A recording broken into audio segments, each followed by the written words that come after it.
अस्सलाम वालेकुम रहमतुल्लाहि व बरकातुहू। आज का जो हमारा टॉपिक है वो है करंट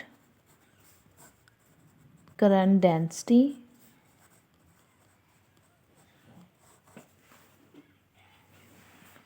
ओहम्स लॉ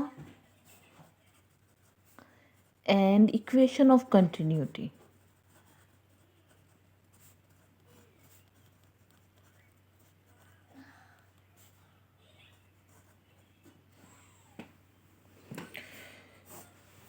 सबसे पहले बात करते हैं करंट क्या होता है।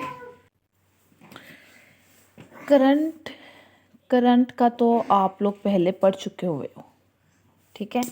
करंट होता क्या है? The rate of flow of charge through a conductor.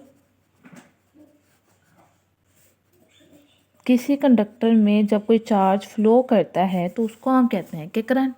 अगर मैं इसका फॉर्मूला लिखूं तो फॉर्मूला मेरे पास आएगा I = dq/dt। कि जब मैं कंडक्टर की बात करती हूँ, पूरी एक वायर की बात करती हूँ, तो उसके मैं थोड़े से एक हिस्से की, पूरी एक वायर की बजाय मैं थोड़ी सी हिस्से की बात करती हूँ, तो मेरे पास जो करंट आएगा वो इस फॉर्म में आएगा। टोटल की मैं बात करूँगी तो मेरे पास आएगा I = q/t।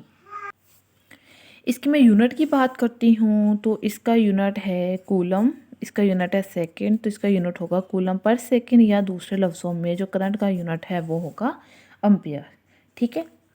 तो मुख्तलिफ़ किस्म की जब जो चार्ज फ्लो होता है वो अगर मैं बात करती हूँ कंडक्टर में, तो वहाँ पे फ्री इलेक्ट्रॉन्स की वजह से जो चार्ज कैरियर होते हैं वो फ्लो करते हैं, उसकी वजह से करंट होता है। अगर मैं किसी इलेक्ट्रोलाइट कंडक्टर की बात करती हूँ तो उसमें नेगेटिव और पॉजिटिव आयंस की वजह से होता है। अगर मैं गैस में बात करती हूँ तो जो आयंस होते हैं गैसेस में, उसमें जो चार्ज कैरियर होते हैं या तो वो इलेक्ट्रॉन्स मूव कर रहे होते हैं या फिर वहाँ पे कोई भी आयंस है वो मूव कर रहे होते हैं। मतलब मुख्तलिफ़ चीज़ों के लिए मुख्तलिफ़ चार्ज कैरियर्स मौजूद होते हैं, ठीक है। अब मैं बात करती हूँ डायरेक्शन की कि जो करंट है, करंट की डायरेक्शन क्या है। असल में जो फ्री इलेक्ट्रॉन्स होते हैं ना, उनकी डायरेक्शंस रैंडम होती है। मतलब ये इलेक्ट्रॉन है, ये इधर की तरफ है, मैंने एक कंडक्टिंग वायर ली है, उसमें इलेक्ट्रॉन्स की बात करती हूँ तो वो रैंडम मोशन में होते हैं, उनकी स्पेसिफिक कोई डायरेक्शन नहीं होती। कब तक डायरेक्शन नहीं होती? जब तक मैं कोई एक्सटर्नल उस पर फील्ड अप्लाई नहीं करती। जैसे ही मैंने इस कंडक्टर पे एक एक्सटर्नल इलेक्ट्रिक फील्ड प्रोवाइड की, मैंने एक बैटरी के साथ इसको जोड़ा, ठीक है। तो ये जो चार्ज पार्टिकल्स थे ये पॉजिटिव से हाई टर्मिनल से लो टर्मिनल की तरफ चलना शुरू हो गए, तो इनकी एक स्पेसिफिक डायरेक्शन बन गई कि ये हाई टर्मिनल से लो टर्मिनल की तरफ मूव करना शुरू हो गए। तो ये जो करंट है, इस तरह के करंट को हम कहते हैं कन्वेक्शनल करंट। Conventional current. अगर इलेक्ट्रॉन्स की वजह से फ्लो हो तो उसको कहते हैं इलेक्ट्रॉनिक करंट। अब बात करते हैं करंट डेंसिटी की। करंट डेंसिटी की, ये जो करंट मूव कर रहा है ये किसी एरिया में से मूव कर रहा है। अगर मैं कहूँ कि current per unit area, current flow of current, या यहाँ पे लिखती हूँ flow of current per unit area is called current density. तो अगर मैं बात करती हूँ current per unit area, small current, तो ये मेरे पास करंट डेंसिटी, इसको हम शो करते हैं जे के साथ, ठीक है। तो अगर मैं यहाँ से आई की वैल्यू निकालती हूँ तो डी आई मेरे पास निकलेगा JDA। तो अगर मैं इंटीग्रेट करती हूँ तो इंटीग्रेशन होनी है इसकी, जो एक कांस्टेंट है, तो ये इंटीग्रेशन होनी है डी के लिहाज से, तो ये मेरे पास बन जाएगा IDA इंटीग्रेट। तो ये डॉट प्रोडक्ट बनाता है, ये भी एक वेक्टर क्वांटिटी है, ये भी वेक्टर क्वांटिटी है, रिजल्टेंट मेरे पास एक स्केलर क्वांटिटी आएगी। तो ये डॉट प्रोडक्ट में तो आई की मेरे पास वैल्यू आएगी, ये आएगी J इंटीग्रेशन DA। तो DA की जो इंटीग्रेशन होती है टोटल एरिया होता है, तो आई मेरे पास बन जाएगा JA। तो यहाँ से मैं करंट डेंसिटी की वैल्यू निकालूंगी, ये मेरे पास आएगा I/A। अगर मैं इसके यूनिट की बात करती हूँ तो जे का यूनिट है मेरे पास I/A आया था। करंट का यूनिट होता है एम्पेयर, तो एरिया का यूनिट होता है मीटर स्क्वायर। तो ये मेरे पास आ गया एरिया मीटर स्क्वायर। अब बात करते हैं हम ओहम्स लॉ की। ओहम्स लॉ की, जब मैं कोई भी एक सर्किट लेती हूँ, एक वायर लेती हूँ, वायर को मैं एक बैटरी के साथ कनेक्ट करती हूँ, तो ये वोल्टेज प्रोवाइड किया तो करंट फ्लो हुआ। ठीक है, करंट का फ्लो शुरू हो गया। मतलब जितना मेरे पास वोल्टेज था उतना ही करंट फ्लो हुआ। ज़्यादा हैवी वोल्टेज होगा ज़्यादा करंट होगा, कम होगा तो कम होगा। ठीक है, करंट का फ्लो। अब कहते हैं कि अगर मैंने डायरेक्टली प्रोपोर्शनल का साइन ख़त्म करते हैं तो कोई भी कांस्टेंट इक्वल का साइन आता है, कहता है कांस्टेंट। तो कांस्टेंट डिपेंड कर रहा होता है कि हम कौन सा काम कर रहे हैं। कि अगर मैं फ़ोर्स की बात करती हूँ, ग्रेविटेशनल फोर्स की, तो उसके लिहाज से उसका कांस्टेंट था जी। दो मैसेज की अट्रैक्शन की बात हो रही थी।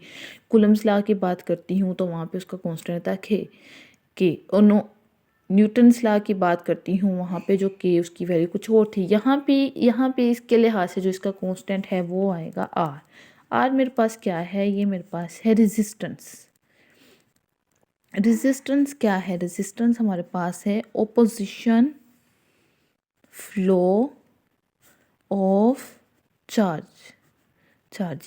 कि जब वोल्टेज देंगे करंट पैदा होगा तो उनमें कुछ मौजूद इलेक्ट्रॉन्स है वो अपोज करेंगे, एक दूसरे के साथ कोलिशन करके वो अपोज कर रहे होंगे। तो वो अपोज कर रहे होंगे जिसकी वजह से जो करंट है, जो उसका फ्लो है, वो उसमें थोड़ी सी डिस्टर्बेंस क्रिएट होगी, उसको हम कहेंगे रेजिस्टेंस।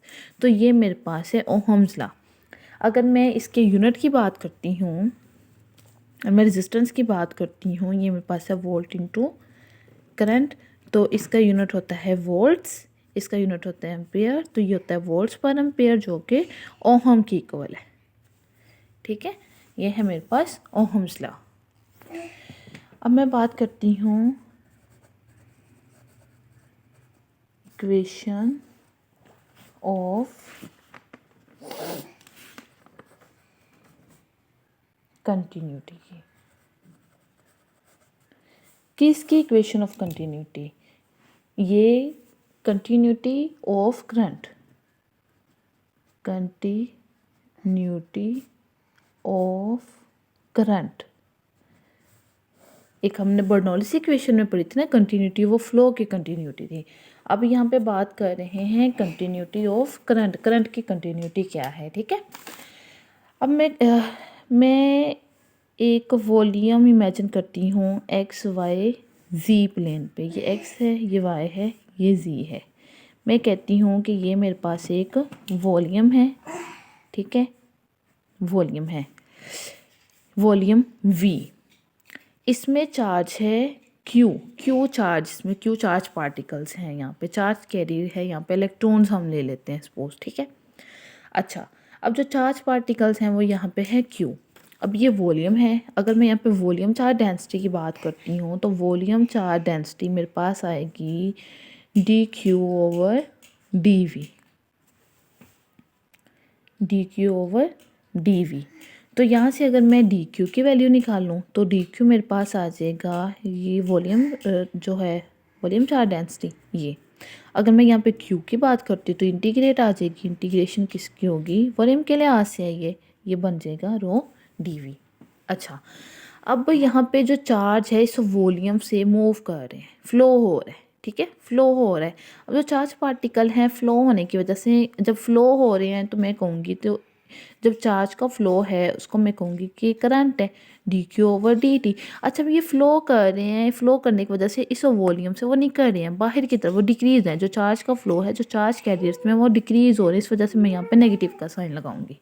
ठीक है, नेगेटिव का साइन मैंने यहाँ पे क्यों लगाया, जो चार्ज है वो यहाँ से लीव कर रहे हैं। ठीक है, इस वॉल्यूम से ये मैंने लगा दिया। ठीक है, यहाँ पे लगाऊंगी कि मैंने नेगेटिव साइन क्यों लगाया, नेगेटिव डी क्यों लगाया, कि जो चार्ज है वो डिक्रीज कर रहे हैं with respect to time, time के लिहाज से वो डिक्रीज हो रहे हैं। ठीक है, अच्छा, अब मैंने पीछे आपको पढ़ाया है कि ये जो मेरे पास है किसी क्लोज सरफेस में, ज़ाहिर सी बात है कि क्लोज सरफेस होते हैं, क्लोज वायर होती है, जब वो चार्ज पार्टिकल्स में से मूव करते हैं, जब करंट का फ्लो होता है, तो जब ये क्लोज सरफेस में अगर मैं चार्ज की बात करती हूँ, मूव कर रहे हैं, करंट है, एरिया पर यूनिट एरिया, ये मेरे पास है करंट डेंसिटी।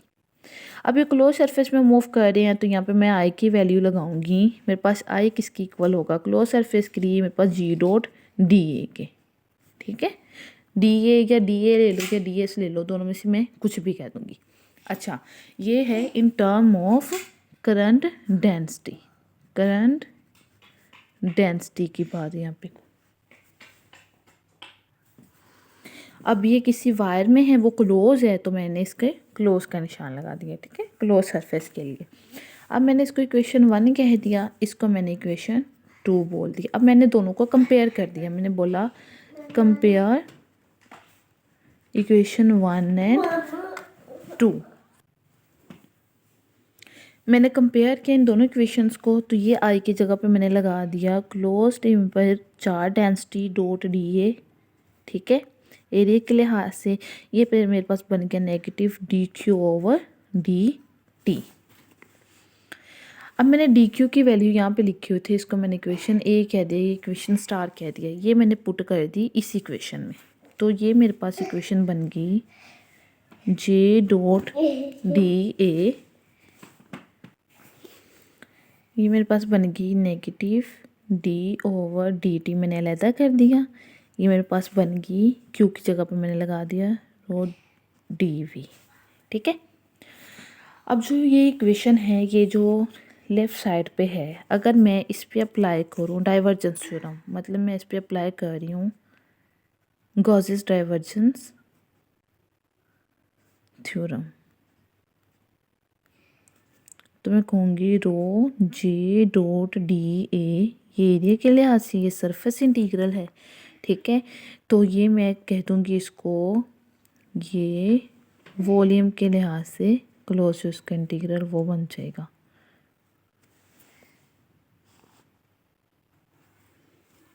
ठीक है, अब ये वाली मैंने ये जो इक्वेशन है मैंने इसकी जगह पे इसको पुट कर दिया, ये बन गया del dot j d v is equal to, इसको मैंने सेट किया, ये मेरे पास बना d rho v over d t और डी वी दोनों तरफ था, कैंसिल आउट हो गया, ये बन गया d dot del dot j is equal to minus d rho v over d t, ठीक है। तो ये मेरे पास ये जो इक्वेशन बनी, इसको मैं कहूँगी continuity, equation of continuity of current.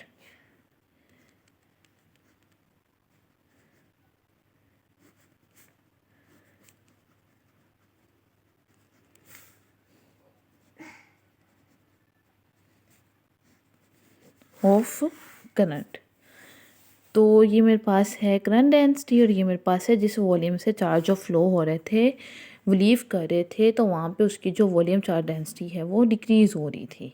तो ये हमारे पास बन गई टोटल इक्वेशन ऑफ कंटिन्यूटी।